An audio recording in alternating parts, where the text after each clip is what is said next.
औज़ुबिल्लाहिमिनश्शैतानिर्रजीम बिस्मिल्लाहिर्रहमानिर्रहीम। हमारा last topic है ये एंडोक्राइनोलॉजी का एंड दैट इज़ फियोक्रोमोसाइटोमा। हमने पढ़ा कि एड्रिनल एक ग्लैंड होता है, ठीक है? जैसे बॉडी में थायरॉइड ग्लैंड है, पैराथायरॉइड ग्लैंड है, पैंक्रियाज एक ग्लैंड है। इसी तरह से हमारे पास रीनल जो हमारी किडनीज़ हैं उनके ऊपर भी पड़ा हुआ होता है। 2 बायलेटरल पड़े हुए होते हैं ग्लैंड जिनको हम एड्रिनल ग्लैंड्स कहते हैं। अब एड्रिनल ग्लैंड्स के भी अंदर भी 2 पार्ट्स होते हैं जस्ट लाइक किडनी उसका एक कॉर्टेक्स होता है और एक मेड्यूला होता है।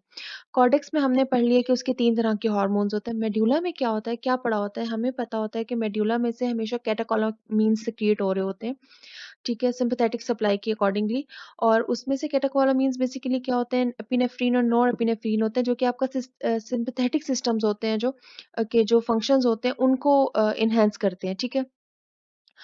अब क्या है कि फियोक्रोमोसाइटोमास जो आपके एड्रीनल मेडुला के अंदर क्रोमाफिन सेल्स, न्यूरोएंडोक्राइन सेल्स पड़े हुए हैं जिन्होंने बेसिकली कैटेकोलामीन्स रिलीज करनी है ना, उन क्रोमाफिन सेल्स के ट्यूमर को हम फियोक्रोमोसाइटोमा कहते हैं। ठीक है?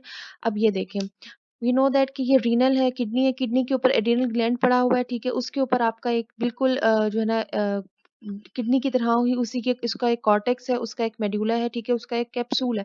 अब इसके जो अंदर वाले मेड्यूला है, मेड्यूला के अंदर पड़े हुए होते हैं आपके क्रोमाफिन सेल्स, ठीक है? अब इन क्रोमाफिन सेल्स का जो ट्यूमर होगा उसको हम फियोक्रोमोसाइटोमा कहेंगे, ठीक है? और यही जो नॉर्मली भी ये क्रोमाफिन सेल्स जो है ना वो कैटाकोलामीन्स क्रिएट करते हैं। तो ज़ाहिर-सी बात है जब इनके अंदर ट्यूमर डेवलप होगा, ये क्रोमाफिन सेल्स की एक्टिविटी इंक्रीज़ होगी, उनका नंबर इंक्रीज़ होगा तो बॉडी में आपके कैटाकोलामीन्स भी इंक्रीज़ होंगे। और क्योंकि ये मेटाबॉलिक फंक्शन की वजह से भी परफॉर्म कर रहे होते हैं, ज़ाहिर-सी बात है इनके क्लिनिकल इफ़ेक्ट्स भी आपको नज़र आएँगे जस्ट लाइक थायरॉइड, ठीक है? अच्छा, अब क्रोमाफिन सेल्स क्या होते हैं, उनकी हिस्टोलॉजी किस तरह से होती है कि देखिए chromaffin cells are columnar in shape, ये देखें, ये नीचे आपको ये नॉर्मल हिस्टोलॉजी की पिक्चर है, ठीक है? क्रोमाफिन सेल्स की। These are columnar in shape and rather basophilic, ठीक है? पर्पलिश अपना स्टेन ये शो करते हैं। अच्छा, at higher magnification they are seen to have granular cytoplasm due to hormone containing granules। Obviously इनके अंदर हॉर्मोन्स हैं, ठीक है? एक तो क्या चीज़ हमने याद रखी कि क्रोमाफिन सेल्स जो है वो कलमनर इन शेप है, बेसोफिलिक है, ठीक है? और हायर मैग्निफिकेशन में अगर हम इनको देखें तो इनके अंदर इनके जो साइटोप्लाज्म है वो ग्रेनुलर अपीयरेंस शो करता है क्योंकि उसके अंदर आपके हार्मोन कंटेनिंग ग्रेन्यूल्स पड़े हुए होते हैं, राइट? अच्छा, अब फियोक्रोमोसाइटोमा की अगर मैं जनरलाइज्ड एक इंट्रोडक्टरी बातें करूँ ना कि आप जिसकी एटियोलॉजी की या जिसको आप बात करते हैं, उसमें क्या होता है कि 10% जो फियोक्रोमोसाइटोमा होते हैं ना, वो एक्स्ट्रा एड्रीनल भी होते हैं क्योंकि जो आपके क्रोमाफिन सेल्स हैं ना, वो मोस्ट लाइकली और सबसे ज़्यादा अमाउंट में एड्रीनल ग्लैंड में ही प्रेज़ेंट होते हैं, लेकिन क्रोमाफिन सेल्स सिर्फ यहाँ नहीं प्रेज़ेंट होते, वो पैरागैंग्लियॉन्स में भी मौजूद होते हैं, ठीक है? तो 90% अगर आपका फियोक्रोमोसाइटोमा डेवलप हो रहा है ना, तो वो एड्रिनल मेडुला के क्रोमाफिन सेल्स में डेवलप हो रहा है। लेकिन सिर्फ 10% ऐसे भी फियोक्रोमोसाइटोमास होते हैं जो कि आपके एक्स्ट्रा एड्रिनल पड़े हुए होते हैं बॉडी में, ठीक है? उसी में 10% फियोक्रोमोसाइटोमा आपके बायलेटरल होते हैं कि मोस्टली आपका एक ही एड्रिनल इन्वॉल्व होता है, लेकिन 10% केसेस में आपके बोथ साइड्स के एड्रिनल मेडुला इन्वॉल्व होते हैं। अच्छा, तीसरी बात क्या है कि 10% pheochromocytomas are biologically malignant. Normally pheochromocytomas are tumours, only tumours, ठीक है? ये मेटास्टाइज नहीं करते, ये मैलिग्नेंट बिहेवियर शो नहीं करते, लेकिन only 10% of those are malignant and biologically malignant. 10% of fewer chromosomes are not associated with hypertension। अब we know that कि sympathetic system activate होने से जो most likely या most important significant हमारे पास change आता है, clinical change आता है, that is our hypertension, ठीक है? तो और हम फियोक्रोमोसाइटोमा को बेसिकली डायग्नोज भी इसी बेस के ऊपर करते हैं और इसकी ट्रीटमेंट भी इसीलिए ज़्यादा इंपॉर्टेंट है कि ये हमारे पास surgically treatable cause of hypertension होती है, ठीक है? हम फियोक्रोमोसाइटोमा को निकाल देते हैं और हाइपरटेंशन ट्रीट हो जाती है लोगों की, ठीक है? और ये pheochromocytoma is one of the rare cause, ठीक है?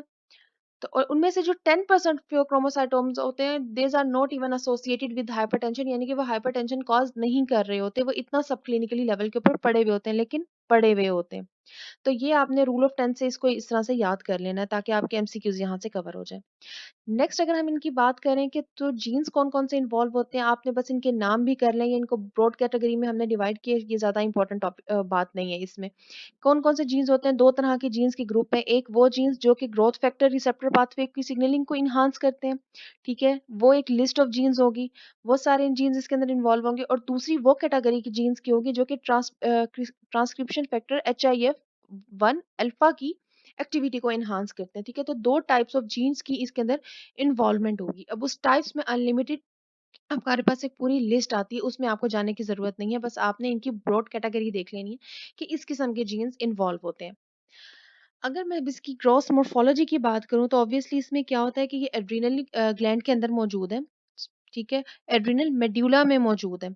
अब अगर ये स्मॉल साइज़ के होंगे तो ज़ाहिर बात है ये सर्कमस्क्राइब्ड लीजन्स होंगी, ठीक है? लेकिन अगर ये लार्ज होंगे तो ये हेमरेजिक मासेस होंगे, क्योंकि हमें पता है कि एड्रिनल मेड्यूला के अंदर आपकी सारी ब्लड सप्लाई काफ़ी रिचली सप्लाइड एड्रिनल मेड्यूला होता है आपका, ठीक है? तो अगर ये लार्ज होंगे तो ज़ाहिर बात है हेमरेजिक मैसेज होंगे कि उनके अंदर से ब्लड जो है ना वो आपको वो निकलता हुआ महसूस हो रहा होगा, ये पता चल रहा होगा, क्योंकि उसके अंदर ब्लड कैपिलरीज़ बन भी रही होंगी मुसलसल और लीकी भी होंगी। अगर हम उसको कट सेक्शन में देखें तो जो स्मॉल अगर होगा ना तो वो बिल्कुल इसी पिक्चर की तरह जो है ना वेल सर्कमस्क्राइब्ड टैन सा येलो टैनिश का कलर होगा। लेकिन अगर वो लार्ज होगा, ठीक है, जो कि आपके एड्रिनल मेडुला की उसे उसमें से निकल रहा होगा, तो ज़ाहिर बात है उसके अंदर हेमरेजेस होंगे, हेमरेजेस की वजह से नेक्रोसिस हो रही होगी, नेक्रोसिस की वजह से सिस्टिक लीजन्स बन रही होंगी, ठीक है। तो इस किस्म का ना एक अजीबो-गरीब गंदा सा पैटर्न आपको मिल रहा है। लेकिन अगर छोटा सा है तो वो येलो टैन कलर का होगा और सर्कमस्क्राइब्ड लीजन होगी, वो पड़ी रहेगी, उसके आपको मतलब उस किस्म के कोई इफ़ेक्ट नहीं आ रहे होंगे, उसके एनाटॉमिकल कोई इफ़ेक्ट नहीं आ रहे होंगे। हाँ, ज़ाहिर बात है उसके बायोलॉजिकली और मेटाबॉलिक इफ़ेक्ट्स तो आने ही आने हैं। अगर मैं इसकी हिस्टोलॉजी की बात करूँ तो हिस्टोलॉजिकली देखें वो क्या किस तरह से प्रेज़ेंट करते हैं। अब इसके अंदर एक ना लाइन आ रही है बार-बार ज़ेल्बेलन पैटर्न, ठीक है? ज़ेल्बेलन पैटर्न जहाँ भी आएगा तो आपने फ़ौरन अपना ज़हन फ़ियोक्रोमोसाइटोमा की तरफ ले जाना है। अब ज़ेल्बेलन पैटर्न होता क्या है? ये किस तरह से प्रेज़ेंट करता है कि the tumours are composed of clusters of polygonal to spindle shaped cell. Normally हमारे पास क्या हिस्टोलॉजी थी? नॉर्मली वो हमारे पास कलमनर शेप्ड सेल थे। जबकि यहाँ पर सेल्स किस तरह के हो गए? Polygonal to spindle shaped cells हो गए। वहाँ पे क्लस्टरिंग नहीं थी। यहाँ पे क्लस्टरिंग हुई हुई है, इन्हीं polygonal to spindle shaped cells की क्लस्टरिंग हुई हुई है। And these are surrounded by supporting cells forming small nets, ठीक है। इस पैटर्न को हम कहते हैं zellballen pattern. Again it is supplied by rich vascular network, we know that, क्योंकि मेड्यूला के अंदर ऑलरेडी रिच वेस्कुलर नेटवर्क होता है, तो इवन जब इसके ना मेलिग्नेंट सेल्स होंगे या ट्यूमरल सेल्स होंगे उसको भी ज़ाहिर बात है कैपिलरीज ने इनकैप्सुलेट किया हुआ होगा। यहाँ पे जो चीज़ याद रखने वाली है, that tumours are composed of clusters of polygonal to spindle shaped cells. एक यहाँ पे ये चेंज आता है और दूसरी चेंज ये क्या आता है कि it is surrounded by supporting sales which forms the small nest, ठीक है। तो ये दो फीचर्स मिलके आपके पास एक ज़ेल्बेलन पैटर्न बनाते हैं।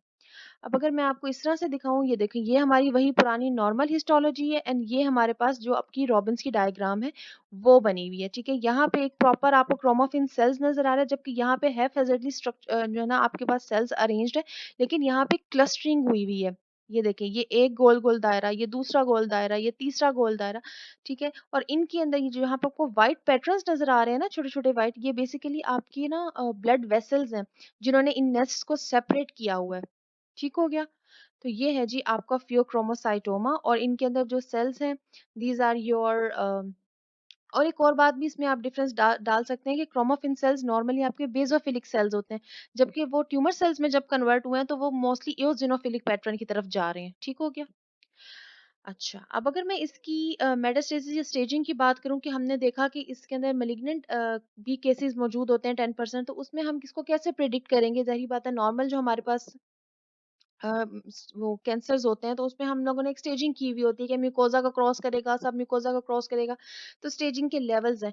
यहाँ पे हमें हिस्टोलॉजी के लेवल पे मॉर्फोलॉजी के लेवल पे कोई ऐसा फीचर नहीं मिलता जो कि हमें इसके क्लिनिकल बिहेवियर की तरफ को शो करे या बताए कि भाई ये ना ये सिर्फ ट्यूमर रहेगा या ये जो है ना उसकी तरफ मेलिग्नेंसी की तरफ जाएगा, ठीक है। तो डेफिनेटिव डायग्नोसिस आपको तभी मिलता है जब आपको उसकी कोई ना कोई मेटास्टेसिस मिलती है। कहाँ मिलती है? लिवर में, बोन में या लंग पे, ठीक है। मतलब कि आपकी मेटास्टेसिस जब तक हो नहीं जाती तब तक आपको ये बात कंफर्म नहीं होती कि ये आइदर आपका ना सिंपल ट्यूमर है या फिर आप इसके अंदर मेलिग्नेंसी के फीचर्स मौजूद है।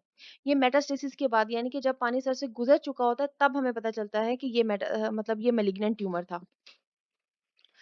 अच्छा जी, क्लिनिकल मैनिफेस्टेशंस की अगर हम इसके अंदर बात करें तो obviously we know that hypertension हमारा जो की फीचर है, ये मेन फीचर है, हाइपरटेंशन आ जाएगा। इसके अलावा ज़ाहिर बात है हेडेक होगा बिकॉज़ ऑफ ठीक है, पैल्पिटेशंस हो सकती हैं, स्वेटिंग होगा, टैकीकार्डिया होगा, वही सारे जो सिम्पैथेटिक नर्वस सिस्टम की ना ओवर एक्टिवेशन की वजह से सिम्पटम्स आएँगे, वही सारी क्लिनिकल मैनिफेस्टेशंस आपको मिलना शुरू हो जाएँगी। और यही वजह है कि हमने इसको बात की कि हमें इसको पढ़ना क्यों ज़रूरी है कि मोस्ट कॉमनली अगर हम इसको सर्जिकली रिमूव करवा दें, तो हमारी ये जो एपिसोडिक हाइपरटेंशन हो रही है, ये ट्रीट हो जाती है। अच्छा, अगर हम इसका डायग्नोसिस देख लें तो किस तरह से होता है कि that is increased urinary excretion of the catecholamines. Normally हमारी बॉडी में कैटेकोलामाइन्स डिग्रेड हो जाते हैं, उनको ज़रूरत नहीं होती इस तरह से एक्सक्रीट होने की, लेकिन इतने ज़्यादा अमाउंट में जब वो बन रहे हैं तो ज़ाहिर बात है वो यूरिनरी में भी आपको यूरिनरी एग्जामिनेशन में मिलना स्टार्ट हो जाएँगे। तब जब आपको यूरिनरी एग्जामिनेशन में वही कैटेकोलामाइन्स मिलना स्टार्ट हो जाते हैं, तब आप कन्फर्म कर देते हैं कि ये हमारे पास फियोक्रोमोसाइटोमा की डेवलपमेंट हो चुकी है। That's it.